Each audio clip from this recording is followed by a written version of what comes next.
تمام تر حمد و ثنا، تسبیح و تقدیس، تمجید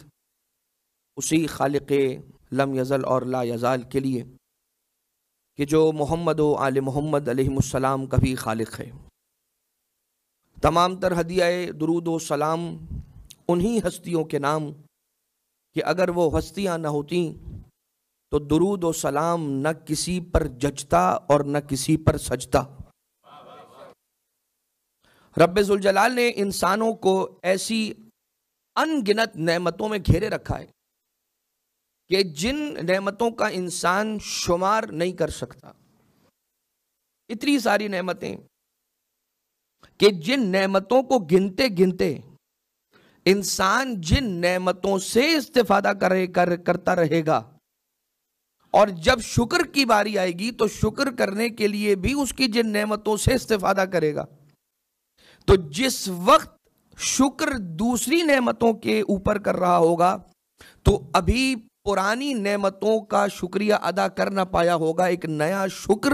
اس کا تقاضا پیدا ہو چکا ہوگا، اور ایک ایسا تسلسل ہوگا کہ جس تسلسل کے لازم آنے کی وجہ سے انسان کے لیے اس رب ذوالجلال کا شکر ادا کرنا ناممکن ہو جائے گا۔ اور جیسے ہی اس کو اس بات کا احساس ہوگا کہ میرے لیے اس ذات والا صفات، اس رب الارباب، اس خالق لم یزل، اس اول الاولین آخر الاخرین اسمع السامعین ابصر الناظرین، خدا کا شکر ادا کرنا ناممکن ہو گیا ہے۔ وہی وہ نقطہ ہے کہ جہاں پر امام معصوم علیہ السلام گویا ہوتے ہیں اور فرماتے ہیں کہ تمہارا یہ احساس اور خیال تمہیں اس مقام کے سب سے قریب لے جاتا ہے کہ جو حق کے شکر کی ادائیگی کا مقام ہے۔ اور آل محمد علیہ السلام جیسی نعمتیں جو کہ نعمت عظمیٰ ہے رب ذوالجلال کی طرف سے، جو ہمیں پروردگار عالم نے ہدایت کے لیے بھی عطا فرمائی، ان کی دعاؤں کی وجہ سے ہماری زندگیاں جو اچھی گزر رہی ہیں۔ آج بھی ایک وارث تو ہے نا کہ جو پردہ غیبت میں بیٹھا ہوا ہمارے اور آپ کے لیے دعا کر رہا ہے۔ اگر ہماری زندگیاں ٹھیک گزر رہی ہیں، ہم عافیت کے ساتھ ہیں، ہم روب صحت ہیں، صحت پر ہیں، اور بہت ساری آفتیں اور بلائیں ان سے ہم بچے ہوئے ہیں، تو یہ بات یاد رکھیے گا، یہ پردہ غیبت میں بیٹھے ہوئے حسن عسکری کے لال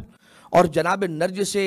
خاتون سلام اللہ علیہ کے دل کے ٹکڑے زمانے کے امام علیہ السلام کی دعاؤں کا صدقہ ہے۔ اللہم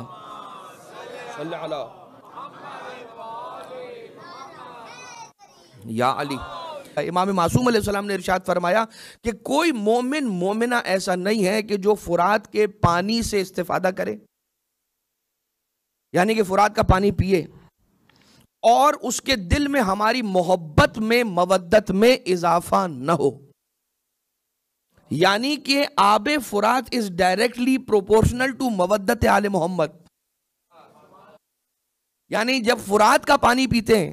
تو اس سے دل میں ایمان کی تازگی ہوتی ہے، مودت آل محمد میں اضافہ ہوتا ہے۔ اب آپ پہنچ جائیے اس نقطے کی طرف کہ ہمارے اہل بیت کے ماننے اور چاہنے والوں کے گھرانے میں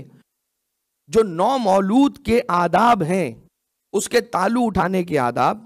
اس کی پہلی غذا فراہم کرنے کے آداب، وہ کیا ہے؟ ایک چٹکی خاک شفا اور چند قطرے آب فرات۔ گویا کہ جب بچہ اس دنیا میں آ رہا ہے تو کربلا کو اس کی گٹھی میں ملایا جا رہا ہے، اس کی بنیادوں میں کربلا کو راسخ کیا جا رہا ہے۔ اور جب آپ مزید دیکھتے ہیں تو آپ کو وہ روایتیں مل جاتی ہیں کہ جن روایتوں کے اندر یہ ہے، وہ مشہور و معروف روایت حدیث چھٹے امام علیہ السلام کی، جو مولا فرماتے ہیں کہ ہمارے شیعوں کو شیعتنا خلقوا من فاضل طینتنا، ہمارے شیعہ ہمارے ہی بچے ہوئے خمیر سے پیدا ہوئے، آل محمد ہے نور کے پیکر، لیکن پروردگار عالم نے ان نور کے پیکروں کے لیے بھی جب ہم انسانوں کی ہدایت کے لیے جو ان کے خاکی لبادے بنائے جن میں وہ نور کے پیکر رکھے، بلکہ اس آل محمد علیہ السلام کی جو جسمانی کیفیت ہے وہ بھی عام افراد کی جسمانی کیفیت سے مختلف ہے، کیونکہ پروردگار عالم نے ان کو کچھ وہ فضائل عطا فرمایا جو عام افراد کو عطا نہیں کیے، طہارتوں سے ریلیٹڈ، لیکن مولا فرما رہے ہمارے ہی بچے ہوئے خمیر سے پیدا ہوئے، اور آل محمد علیہ الصلوۃ والسلام کے خمیر کے لیے پروردگار عالم نے جس زمین کا انتخاب کیا وہ زمین کوئی اور نہیں بلکہ زمین کربلا، اور کربلا کو ماننے والا، حسین کو ماننے والا، آل محمد کی محبت رکھنے والا گھرانہ، اس گھرانے میں آنے والے بچے کو جو پہلی غذا دی جا رہی ہے وہ بھی کربلا سے ملے گی۔ سمجھ میں آیا کہ بچے کی بنیادوں میں کربلا راسخ کر کے اسے اپنی اصل سے ملایا جا رہا ہے۔ اور یہ بھی روایت ہے کہ کربلا کی زمین کو پروردگار عالم نے زمین کعبہ کے خلق کرنے کے 14,000 سال پہلے خلق فرمایا۔ نہیں، 14,000 سال پہلے تو حضرت آدم کی خلقت سے 14,000 سال پہلے، ورنہ زمین کعبہ کی خلقت سے 24,000 سال پہلے، 24,000 ایئرز پہلے پروردگار عالم نے زمین کربلا کو خلق فرمایا۔ اور جب دنیا پر اور زمین پر تخریب کے آثار نمودار ہوں گے، یعنی جب زمین ٹوٹ پھوٹ جائے گی، قیامت کے آثار جو اس پہ مرتب ہوں گے اور رونما ہوں گے، تو جب زمین کے چپے چپے پہ تخریب کے آثار ہوں گے، یعنی کہ زمین خراب ہوگی، ڈسمنٹل ہونے لگے گی زمین، اینڈ آف دا ٹائم جب آ جائے گا، تو اس وقت سب کچھ خراب ہو جائے گا، مگر جو زمین کربلا ہے پروردگار اسے ایز اٹ از آسمانوں میں اٹھا کر جنت الفردوس کے اعلیٰ مقامات میں رکھ دے گا۔ میں نے شاید جملوں کے اندر الفاظ کے چناؤ میں کچھ فرق ہو گیا، بلکہ میں الفاظ کو بدل دوں، لفظیں بدل دوں۔ پروردگار عالم جو جنتوں کی جنت جنت الفردوس ہے، اس میں کربلا کو شامل کر دے گا، اور پھر اس جنت الفردوس کے اندر یہ جو کربلا وہاں شامل ہو جائے گی، ساری کی ساری جنت اپنے اندر موجود جس ٹکڑے پہ فخر کرے گی وہ یہی زمین کربلا کا ٹکڑا ہوگا۔ سمجھ رہے ہو؟ یعنی کہ جنت کو جنت بنانے والی زمین کو کربلا کہا جاتا ہے۔ یعنی یا علی، یہ بات ساری میں روایتوں کی روشنی میں عرض کر رہا ہوں۔ کامل الزیارات کا آپ اٹھا کر پڑھیے تو صحیح، تو آپ کو اندازہ ہوگا کہ کیا فضائل ہیں، زمین کربلا کے کیا فضائل ہیں۔ اس کے معنی اب ذرا ایک اور جملہ سن لیجئے، اور وہ کیا جملہ ہے کہ جب پروردگار عالم نے ابھی زمین کعبہ کو خلق نہیں کیا تھا، اس سے 24,000 سال پہلے کربلا کی زمین کو خلق فرمایا، اور جب سب کچھ ختم ہو جائے گا،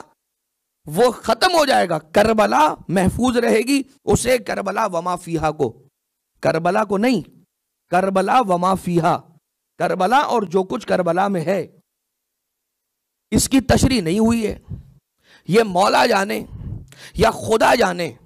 یا راسخون فی العلم ہستیاں جانے کہ مما فیہا سے مراد کون کون سی چیزیں ہیں جو کربلا کے ساتھ جنت الفردوس میں شامل ہو جائیں گی، لیکن اتنا تو طے ہے، جب کچھ نہ تھا کربلا تھی، جب کچھ نہ رہے گا کربلا رہے گی۔ تو موت کے طوفان میں ہر خشک و تر بہ جائے گا، ہاں مگر نام حسین ابن علی رہ جائے گا۔ نعرہ صلوات۔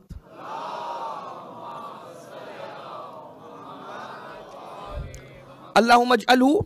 نوراً، اس پانی کو نور قرار دے، فرات کے پانی کو نور قرار دے۔ فرات کا پانی وہ کہ جس کے بارے میں روایت ملتی ہے، ایک تو یہ کہ کوئی مومنہ اگر پیے گا تو اس کے دل میں جو ہماری مودت ہے اس میں اضافہ ہوگا، نمبر 1۔ نمبر 2، فرات کا پانی وہ ہے کہ جس میں آسمان سے حوض کوثر کے ڈول اور جام بھر بھر کے اس دریا میں روزانہ، اس پانی کے اندر روزانہ شامل کیے جاتے ہیں، جس سے اس کی طیبہا و ریحہا و اسرہا، اس کے اثر کے اندر، اس کی خوشبو کے اندر، اس کی تاثیر کے اندر، اس کی مٹھاس کے اندر اور اضافہ ہو جاتا ہے۔ روزانہ فرشتے جنت سے حوض کوثر کے ڈول بھر بھر کے لا کے فرات میں شامل کرتے ہیں۔ دنیا کو کوثر کے پانی کی تلاش ہے، دنیا کو کوثر کے پانی کی تلاش ہے، اور کوثر کو انتظار ہے کہ مجھے فرات میں کب لے جا کر ملا دیا جائے۔ کسی عامل کے پاس جانے کی ضرورت نہیں ہے آپ کو، آپ کے پاس آپ کے مولا اور امام معصوم علیہ الصلوۃ والسلام نے آپ کو اپنی حفاظت کا سامان دعاؤں کی صورت میں، حرص کی صورت میں، تعویذ کی صورت میں پہلے ہی عطا کیا ہوا ہے، بلکہ خود یہ زیارت وارثہ، اس زیارت وارثہ کی تاثیر میں سے ایک اثر ہے کہ جب آ کے سوال کرنے والے نے امام صادق علیہ السلام سے دریافت کیا اور پوچھا کہ مولا درود اللہم صلی علی محمد وآل محمد، مولا ہمارے علاقے میں حالات اتنے خراب ہیں، اتنے خراب ہیں حالات کہ گھر سے نکلنے والا جب صبح کو نکلتا ہے تو اس کے گھر والے، اس کے لواحقین، اس کے رشتہ دار جب تک وہ خیریت سے ساتھ پلٹ کے نہیں آتا ہے گھر، دھڑکے میں رہتے ہیں، خوف میں رہتے ہیں کہ یہ گیا تو ہے، مگر حالات اتنے نامناسب ہیں شہر کے کہ نہیں معلوم یہ سلامت پلٹ کے واپس آئے گا یا نہیں آئے گا۔ امام علیہ السلام نے فرمایا کہ جو ایسے حالات میں زندگی گزار رہا اس کو چاہیے کہ گھر سے نکلنے سے پہلے ہمارے جد امام حسین علیہ السلام کو اس زیارت کے ذریعے سے سلام کا ہدیہ عرض کرے۔ زیارت وارثہ، ایک اپنی حفاظت، دوسرا اولاد کی حفاظت، اور اولاد کی جان کی حفاظت تو اپنی جگہ پر ہے، اس کے لیے بھی زیارت وارثہ ہے۔ لیکن آج کل تو زمانہ وہ ہے کہ کسی زمانے میں کہا جاتا تھا کہ موبائل سنیچنگ ہو رہی ہے، کار سنیچنگ ہو رہی ہے، پیسوں کی سنیچنگ ہو رہی ہے، اس کی سنیچنگ ہو رہی ہے۔ آج کل کا زمانہ اتنا گمبھیر ہو چکا ہے، اتنا خطرناک اور سنگین ہو چکا ہے، آج کل کے زمانے میں ایمان کی سنیچنگ ہو رہی ہے، ایمان چھین لیا جاتا ہے، کچھ ایسے جملے بیان کیے جاتے ہیں اور بولے جاتے ہیں اور کچھ ایسے سوالات کیے جاتے ہیں کہ جن کے نتیجے میں ایمان چلا جاتا ہے انسان کا، علم نہ ہونے کی وجہ سے، علم نہ ہونے کی وجہ سے، علم نہ ہونے کی وجہ سے۔ آپ ذرا یہ ملاحظہ فرمائیے کہ 4 چیزیں بیان کی، اللہم اجعلہ نوراً و طہورا و حرزاً و شفاء۔ زیارت وارثہ کے لیے یہ ملتا ہے کہ زیارت وارثہ ان چند زیارتوں میں سے ہے، یا شاید ایک ایسی اکیلی زیارت ہے کہ جس کے پڑھنے والے کو یہ نہیں سوچنا ہے کہ قریب سے پڑھ رہا ہے یا دور سے پڑھ رہا ہے، اس لیے کہ وہ جہاں کہیں سے بھی پڑھ رہا ہے وہ ایز گڈ ایز امام حسین علیہ السلام سرکار کے بالکل سامنے موجود رہتے ہوئے ان کے محضر مبارک میں پڑھ رہا ہے۔ ایسی روایتیں موجود ہیں۔